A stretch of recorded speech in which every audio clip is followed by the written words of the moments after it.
ಶ್ರಾವಣ ಪುತ್ರದ ಏಕಾದಶಿ ಶುಭ ಮುಹೂರ್ತ, ಪೂಜೆ ವಿಧಾನ, ಮಹತ್ವ ಸಂಪೂರ್ಣವಾಗಿ ವಿಧಿ-ವಿಧಾನಗಳಿಂದ ಪೂಜಿಸುವುದು ಹೇಗೆ?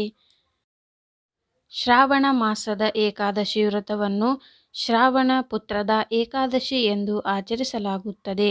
ಈ ಬಾರಿ ಶ್ರಾವಣ ಪುತ್ರದ ಏಕಾದಶಿಯೊಂದಿಗೆ ವರಮಹಾಲಕ್ಷ್ಮಿ ವ್ರತವನ್ನು ಆಚರಿಸಲಾಗುವುದು. 2024ರ ಶ್ರಾವಣ ಪುತ್ರದ ಏಕಾದಶಿ ಪೂಜೆಗೆ ಶುಭ ಮುಹೂರ್ತ ಯಾವುದು? ಈ ದಿನ ಪೂಜೆ ವಿಧಿ-ವಿಧಾನಗಳೇನು? ಮಹತ್ವ ತಿಳಿಯೋಣ.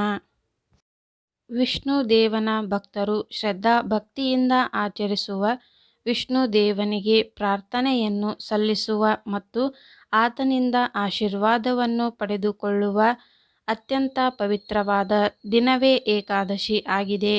ಈ ಮಂಗಳಕರ ದಿನದಂದು ವಿಷ್ಣು ಭಕ್ತರು ಕಠಿಣ ಉಪವಾಸವನ್ನು ಆಚರಿಸುತ್ತಾರೆ ಮತ್ತು ಮರುದಿನ ದ್ವಾದಶಿ ತಿಥಿಯಂದು ತಮ್ಮ ಉಪವಾಸವನ್ನು ಮುರಿಯುತ್ತಾರೆ.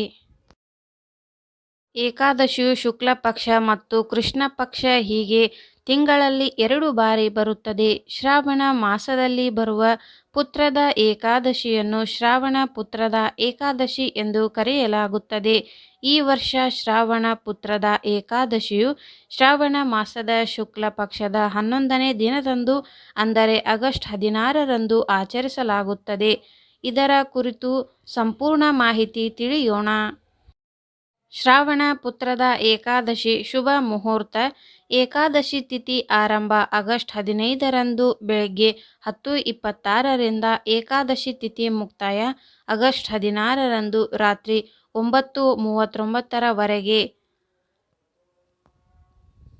ಪಾರಾಯಣ ಸಮಯ ಆಗಸ್ಟ್ 17ರಂದು ಮುಂಜಾನೆ 5:28ರಿಂದ ಬೆಳಗ್ಗೆ 8:01ರವರೆಗೆ. ದ್ವಾದಶಿ ತಿಥಿ ಮುಕ್ತಾಯ ಆಗಸ್ಟ್ 17ರಂದು ಬೆಳಗ್ಗೆ 8:05ರವರೆಗೆ.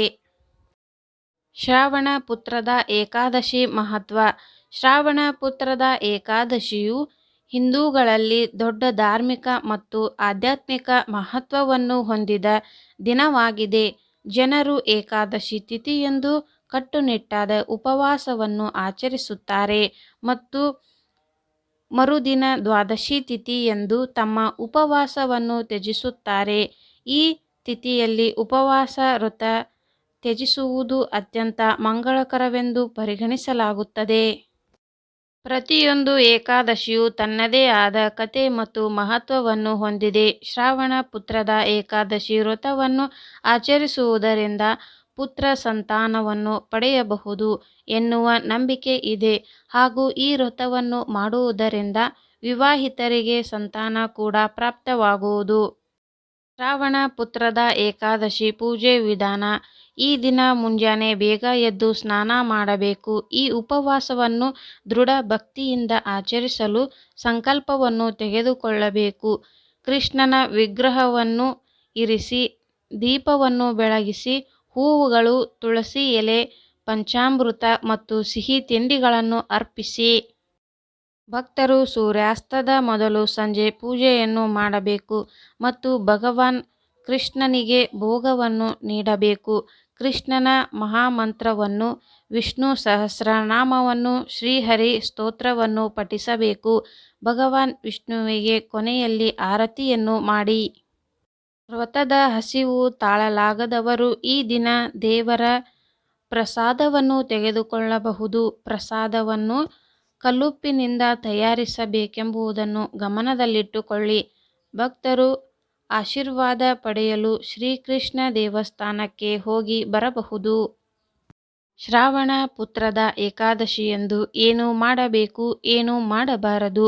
ಶುದ್ಧವಾಗಿರಬೇಕು, ವಿಷ್ಣುವನ್ನು ಪೂಜಿಸಬೇಕು, ಆದಷ್ಟು ಮೌನದಿಂದ ಇರಿ, ತಾಜಾ ಮತ್ತು ಸಾತ್ವಿಕ ವಸ್ತುಗಳಿಂದ ಆಹಾರ ತಯಾರಿಸಿ, ಕೈಲಾದಷ್ಟು ದಾನ ಮಾಡಿ, ಧಾನ್ಯ ಮತ್ತು ಕಾಳುಗಳನ್ನು ಬಳಸದಿರಿ, ಮದ್ಯ ಮತ್ತು ಮಾಂಸಾಹಾರದಿಂದ ದೂರವಿರಿ. ಶುಭ ಸಮಯದಲ್ಲಿ ಉಪವಾಸ ವ್ರತವನ್ನು ತ್ಯಜಿಸದಿರಿ.